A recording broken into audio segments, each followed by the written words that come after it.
রাত তখন প্রায় 12টা। রাহুল তার ফ্ল্যাটে ফিরছিল। সে লিফটে উঠল। লিফটের ভেতরে সে একাই ছিল। সে 5 তলার বোতাম চাপল।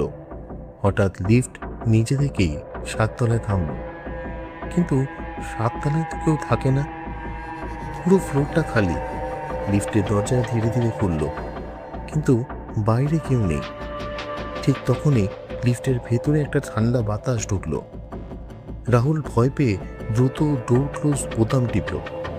দরজা বন্ধ হওয়ার ঠিক আগে সে দেখল বাইরের দেয়ালে একটা ছায়া দাঁড়িয়ে আছে, কিন্তু আশেপাশে কোনো মানুষ নেই। পরদিন সকালে সে সিকিউরিটিকে জিজ্ঞেস করলো, 7 তলায় কি কেউ থাকে? সিকিউরিটি ধীরে ধীরে উত্তর দিল, ওই তলায় 3 বছর আগে লিফটে এক মেয়ে মারা গিয়েছিল।